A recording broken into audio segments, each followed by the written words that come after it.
Saigon, July 14, 1965. The air hung thick and wet, clinging to skin like a second layer of clothing. Inside the cramped supply closet of the 3rd Field Hospital, Catherine Walsh pressed her back against shelves stacked with gauze and morphine ampoules, her heart hammering so hard she thought it might crack her ribs.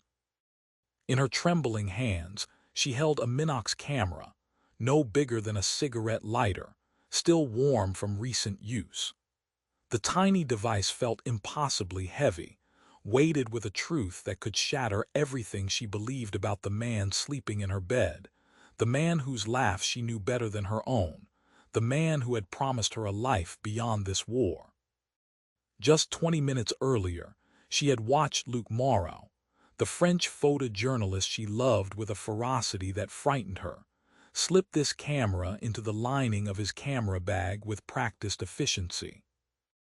The same hands that had traced her collarbone in the darkness, that had held her while she wept over patients she couldn't save, had just photographed classified casualty reports documenting operations that weren't supposed to exist.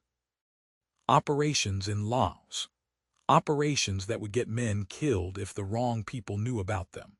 And now, as footsteps echoed in the corridor outside, Catherine understood with crystalline clarity that she had stumbled into a betrayal so profound it would force her to choose between love and loyalty, between the man who held her heart and the soldiers whose lives hung in the balance.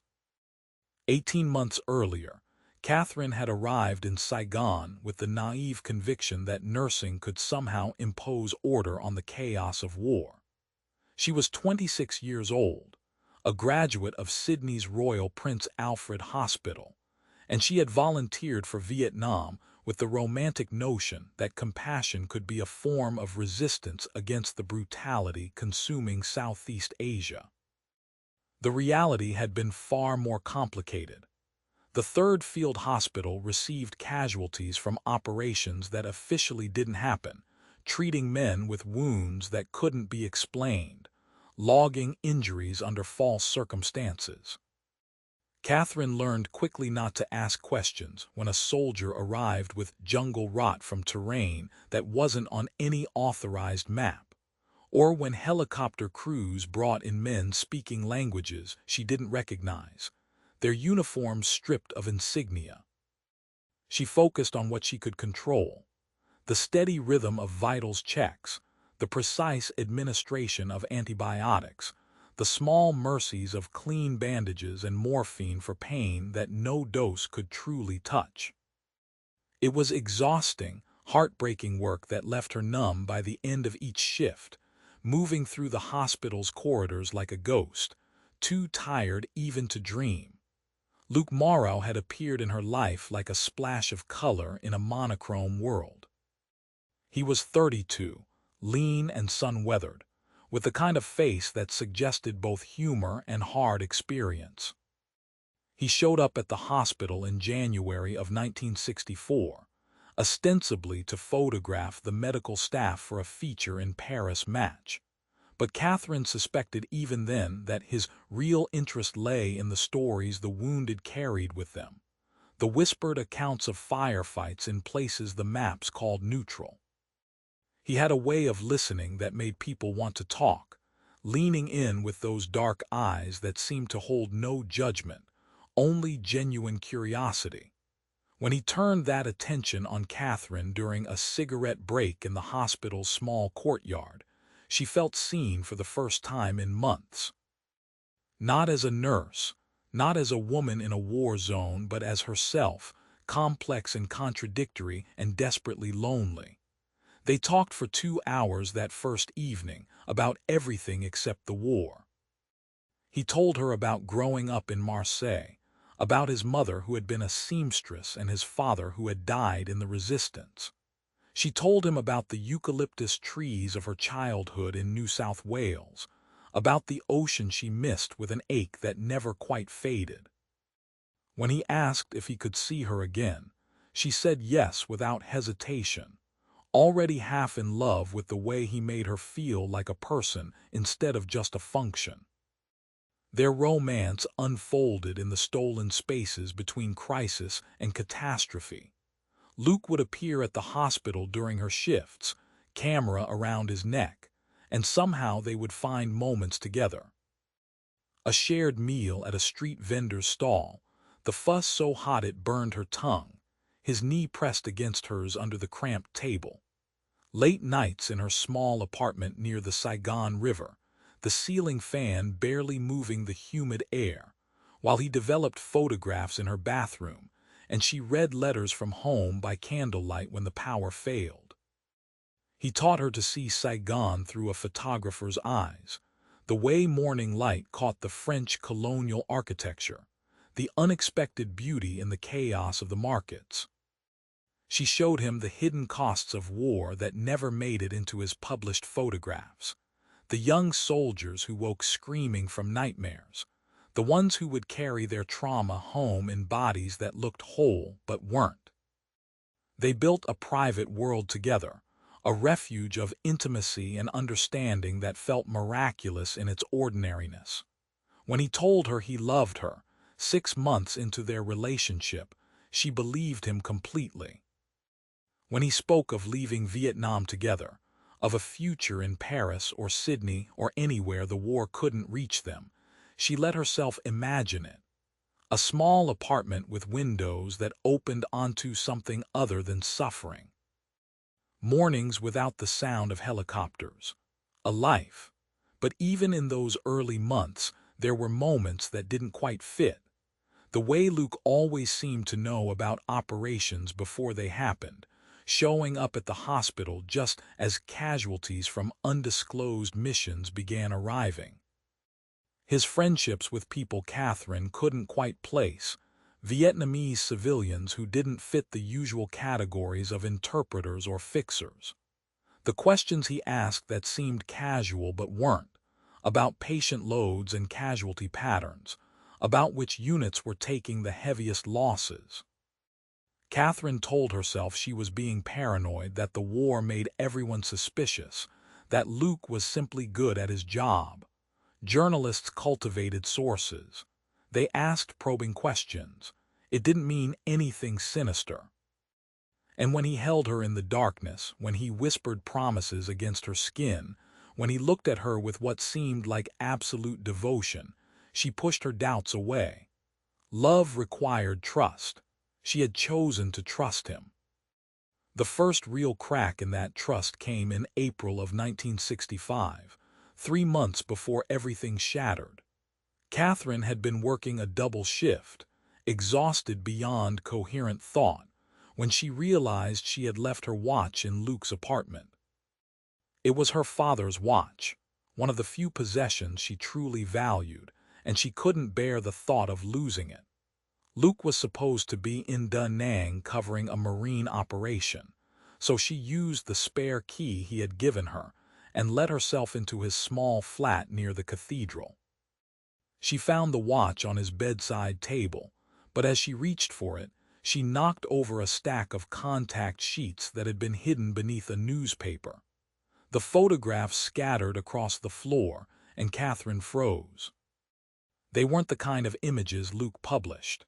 No dramatic combat shots, no portraits of weary soldiers or grieving civilians. These were photographs of documents.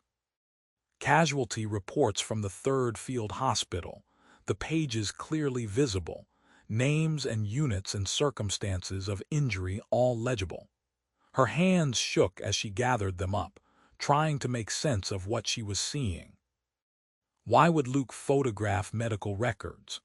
The reports themselves weren't classified in the strictest sense, but they contained information that could be pieced together to reveal patterns, to expose operations that were supposed to remain covert. She told herself there had to be an explanation, that she was jumping to conclusions, but the sick feeling in her stomach wouldn't go away. When Luc returned from Da Nang 2 days later, Catherine confronted him.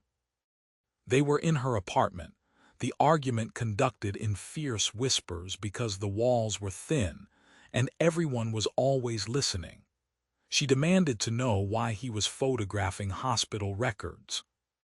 Luc had looked at her for a long moment, something unreadable passing across his face, before he smiled and pulled her close.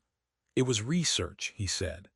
He was working on a long-form piece about the true cost of the war, the casualties that weren't being reported in official channels.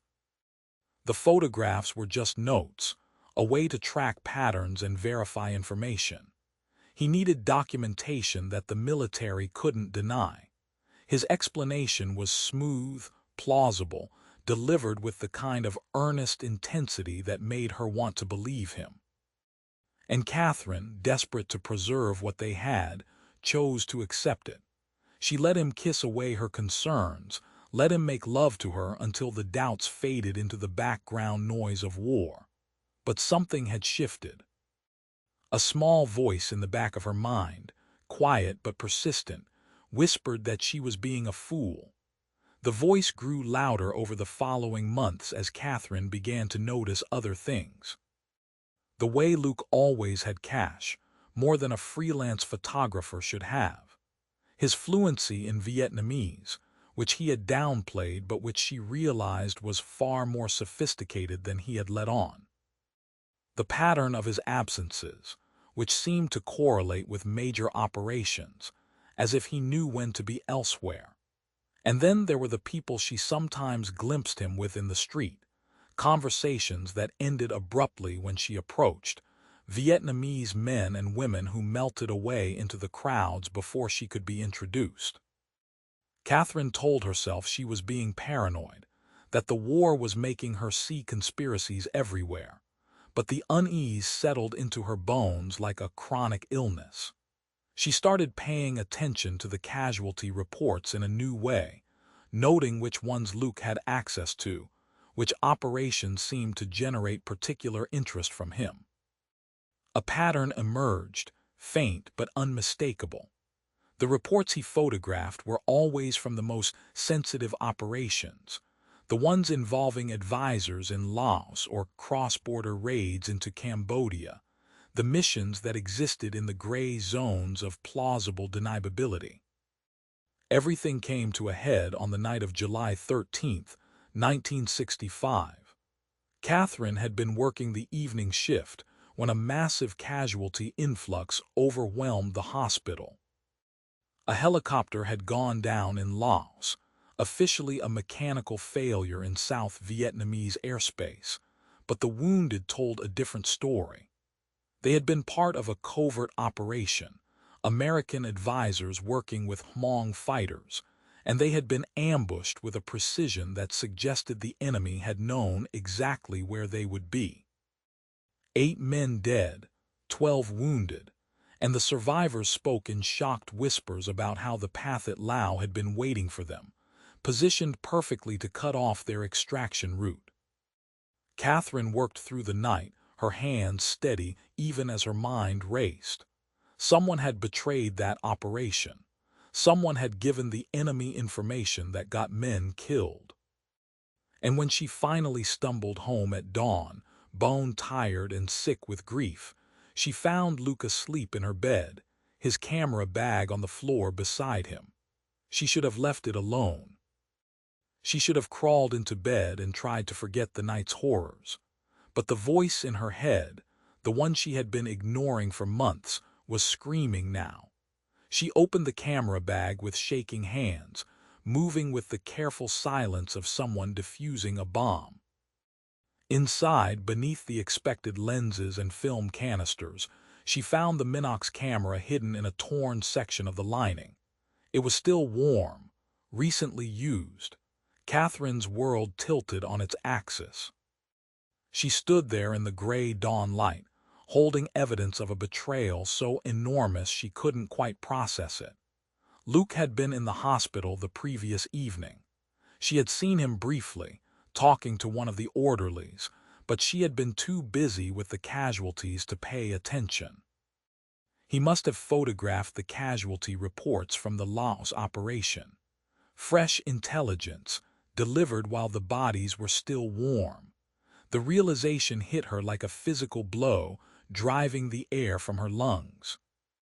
The man she loved, the man who had promised her a future, was feeding information to the enemy. How many operations had he compromised? How many men had died because of the photographs he took in her hospital, using the access their relationship provided? Catherine felt like she was drowning, pulled under by the weight of her own complicity. She had given him cover, legitimacy, a reason to be in the hospital at all hours. She had been so blinded by love that she had missed what should have been obvious. And now she held the proof in her hands, warm metal and damning evidence, and she had no idea what to do with it. She could have woken him then, demanded answers, screamed accusations, let the rage and betrayal pour out of her. But Catherine found herself moving on autopilot, slipping the camera into her pocket, closing the bag, backing away from the bed where Luc slept peacefully, his face relaxed and innocent in sleep. She needed time to think, space to breathe, somewhere away from him before she made a decision that couldn't be unmade. She grabbed her nurse's bag and left the apartment, walking through Saigon's waking streets without destination, her mind churning through impossible choices. If she reported Luc to the military police, he would be arrested, interrogated, almost certainly executed. The Americans didn't show mercy to spies, especially not foreign nationals working for the North Vietnamese. She would be condemning the man she loved to death. But if she stayed silent, if she pretended she didn't know, she became complicit in whatever he did next. More operations compromised, more soldiers ambushed, more body bags shipped home to families who would never know their sons died because of a spy's camera and a nurse's willful blindness. The weight of both choices threatened to crush her. Catherine found herself at the Saigon River, watching the brown water slide past, carrying debris and secrets toward the sea. She thought about the soldiers she had treated, young men barely out of their teens, their bodies torn apart by bullets and shrapnel. She thought about the ones who hadn't made it, who had died on her operating table or in the helicopters before they could reach help. Every one of them had been someone's son, someone's brother, someone's love. They had trusted that the people around them weren't betraying their positions to the enemy. They had died believing in that trust. And then she thought about Luc, about the way he looked at her like she was the only solid thing in a world coming apart, about his stories of growing up in occupied France, about the scars on his back that he said came from a childhood accident but which she suspected had darker origins.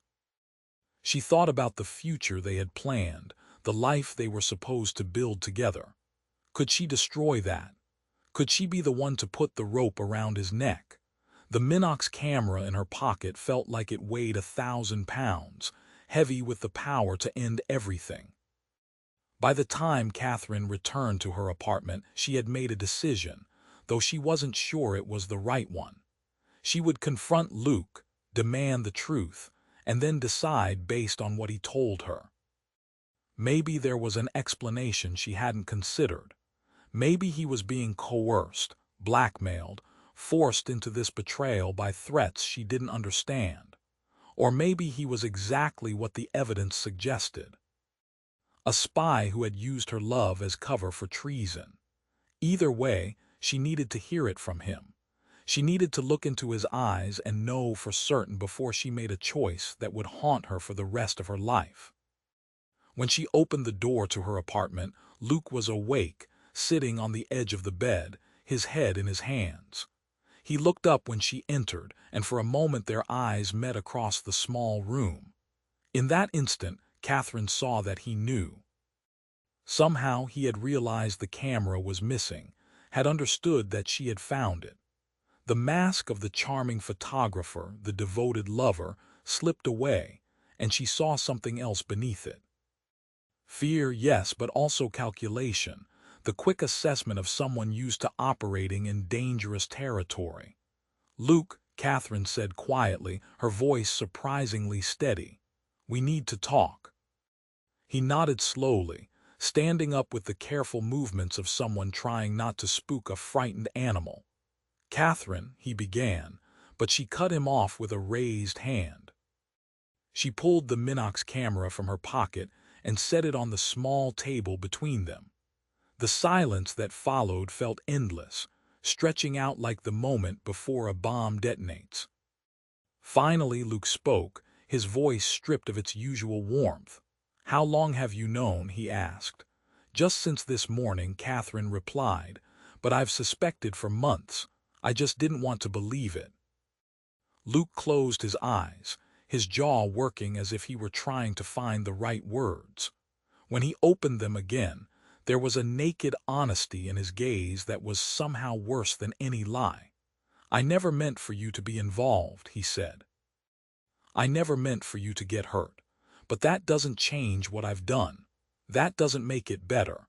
Tell me why," Catherine demanded, her voice breaking on the words. "Tell me why you would do this. Why you would use me, use the hospital, use everything we had together. Make me understand." Luc ran a hand through his hair, a gesture she had seen 1,000 times but which now seemed like a stranger's movement. "Because I believe the war is wrong," he said finally. "Because I watched what the French did in Indochina, watched my own country destroy itself trying to hold onto an empire it had no right to. Because I see the same thing happening now with the Americans, the same lies, the same casual brutality, the same certainty that Western power gives them the right to reshape this country however they want. The North Vietnamese aren't perfect, Catherine. I'm not naive about that. But they're fighting for their own country, for unification, for the right to determine their own future. And the operations I've been documenting, the ones in Laos and Cambodia, they're illegal violations of sovereignty that could expand this war into something catastrophic. I'm trying to stop that. I'm trying to save lives." Catherine stared at him, feeling something cold and hard settle in her chest. "You're trying to save lives," she repeated, her voice flat, "by getting soldiers killed, by betraying operations and ensuring ambushes. Those men in the hospital last night, the ones from the Laos mission, they died because of you. Because you photographed their deployment orders or their casualty reports or whatever intelligence you fed to your handlers. How is that saving lives?" Luc flinched as if she had struck him. "I know," he said quietly. "I know there's blood on my hands. I know that every piece of information I pass along has consequences, that people die because of what I do. But how many more would die if these operations succeed? If the war spreads to Laos and Cambodia? If this conflict consumes all of Southeast Asia? I'm trying to prevent a larger catastrophe, even if it means making terrible choices in the present."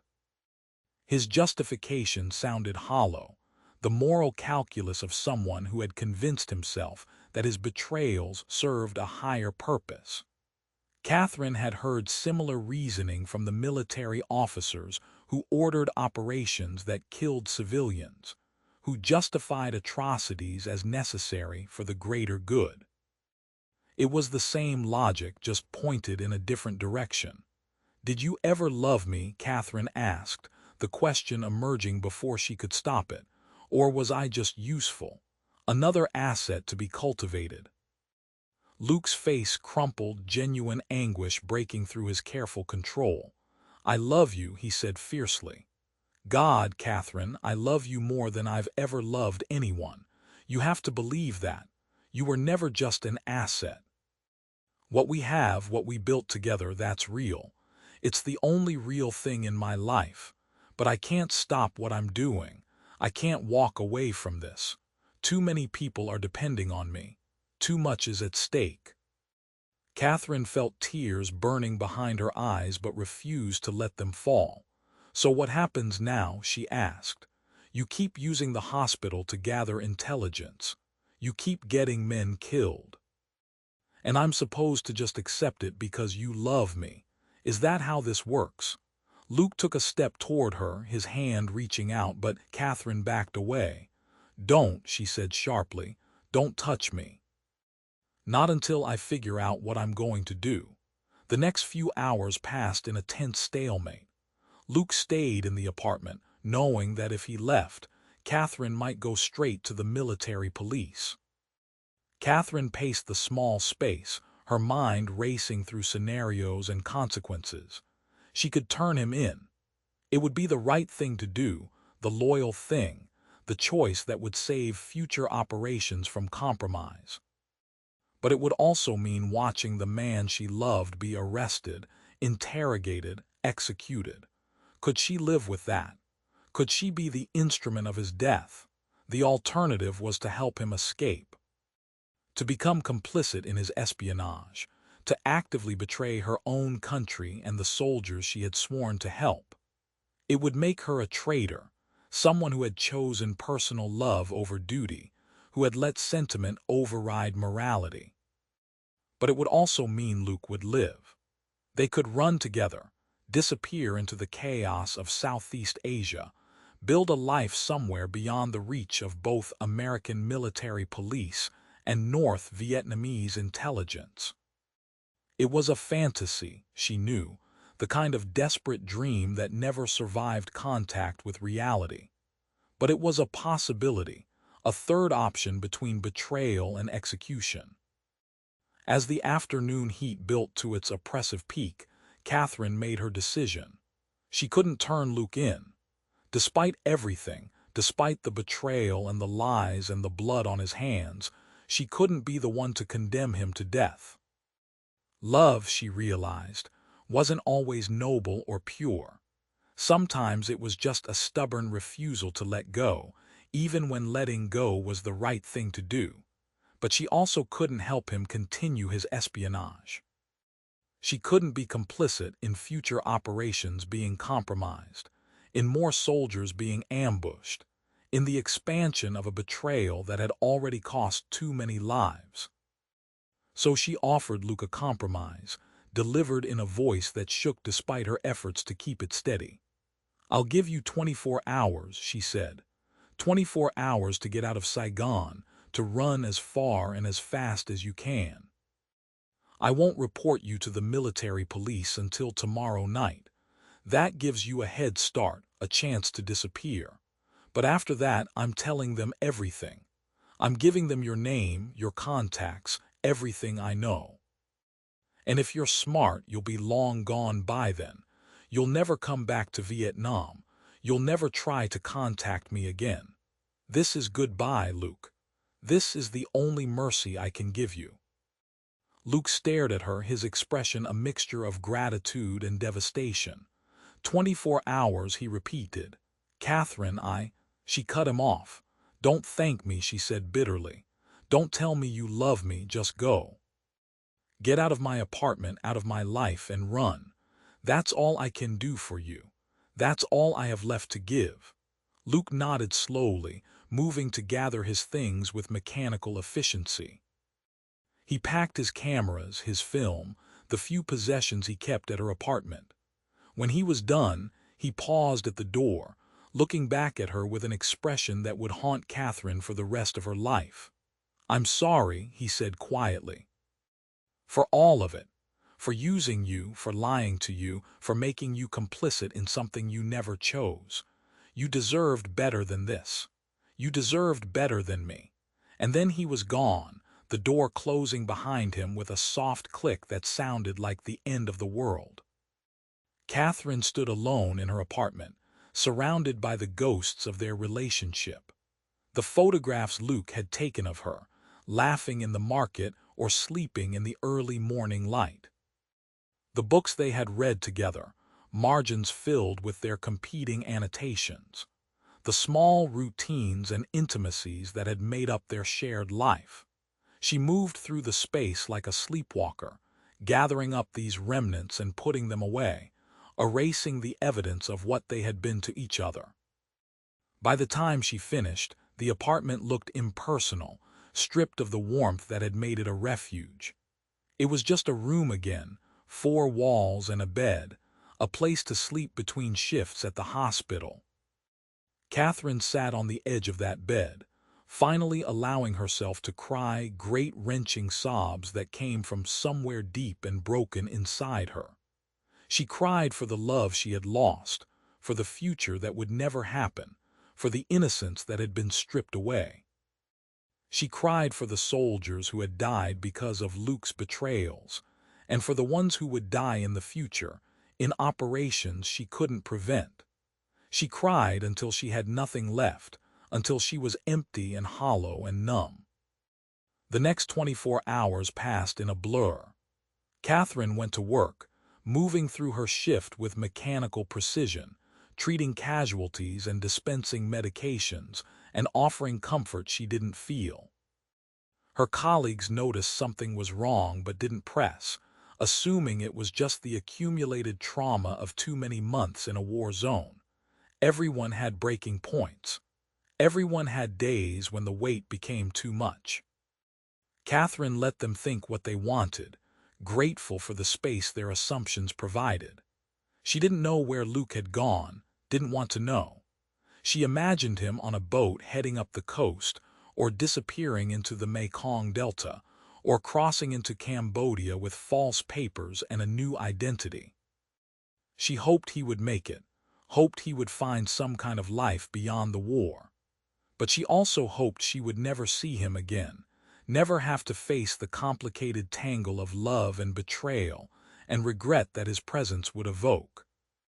When her shift ended, she returned to her apartment and waited for the deadline she had set.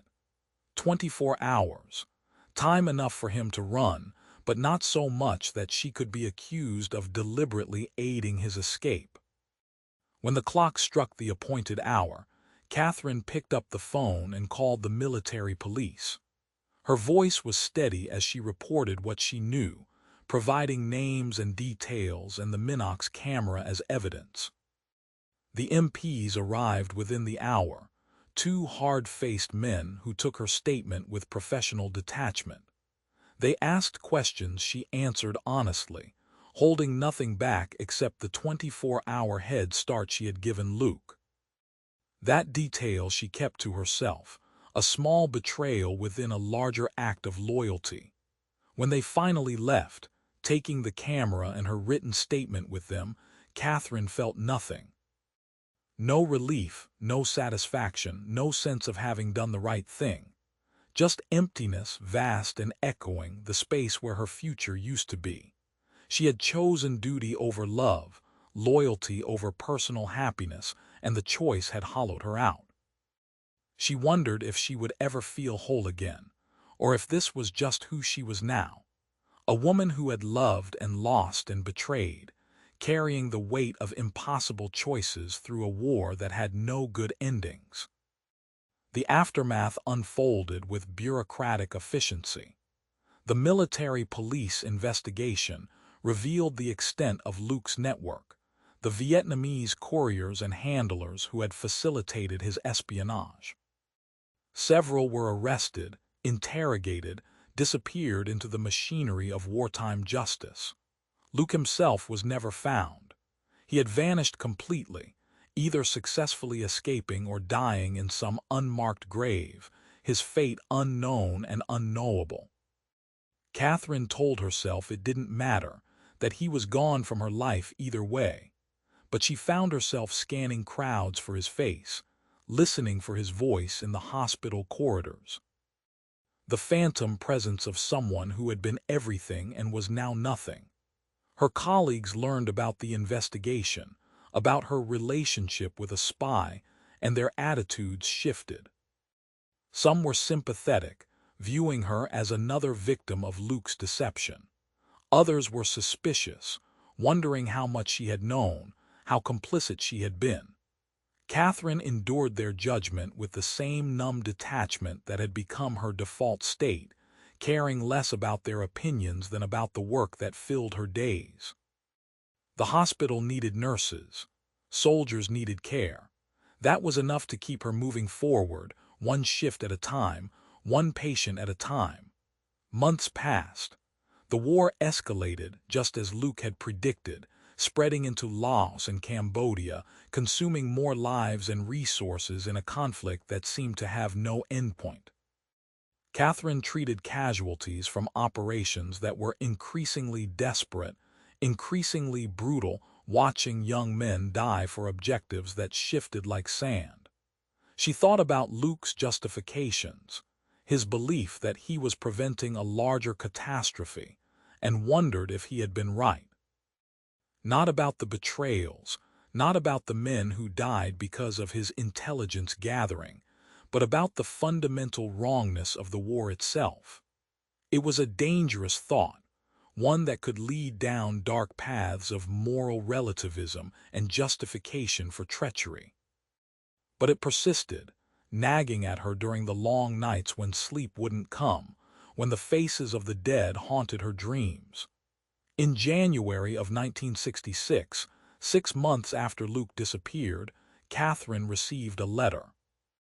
It had been forwarded through multiple addresses, the envelope battered and stained, bearing no return address. Inside was a single page, handwritten in French, the script unmistakably Luc's. He didn't say where he was, didn't provide details that could be traced. He simply wrote that he was alive, that he thought of her every day, that he was sorry for everything he had put her through. He said he understood why she had turned him in, that he didn't blame her, that she had made the only choice her conscience would allow. And he said he loved her still, would always love her, even though they could never see each other again. The letter ended with a line from Camus. In the midst of winter, I found there was, within me, an invincible summer. Catherine read it 3 times, then burned it in the sink, watching the paper curl and blacken, destroying the last physical connection to a man who had been her whole world. Catherine Walsh remained in Vietnam until 1968, when the Tet Offensive finally broke something fundamental inside her, and she requested a transfer home. She returned to Australia carrying scars that no one could see, memories that would never fully fade. She never married, never allowed herself to love with the same abandon she had given to Luc. The betrayal had taught her caution, had shown her the cost of trusting too completely, of letting emotion override judgment. She built a quiet life in Sydney, working at the same hospital where she had trained, treating patients who knew nothing of the war that had shaped her. Sometimes, in the middle of ordinary days, she would catch a glimpse of someone who moved like Luc, or hear a laugh that reminded her of his, and her heart would seize with a mixture of longing and dread. But it was never him. He had vanished into history, another ghost of a war that produced more questions than answers, more casualties than victories. And Catherine carried the weight of her choices, the knowledge that she had loved a spy and betrayed him, that she had chosen duty over her heart and would never know if it had been the right decision. The war had taken many things from many people. From Catherine Walsh, it had taken the ability to believe in simple truths, in love without complications, in choices that were clearly right or wrong. What it left behind was a woman who understood that sometimes there are no good options, only the ones you can live with, and the ones that haunt you forever.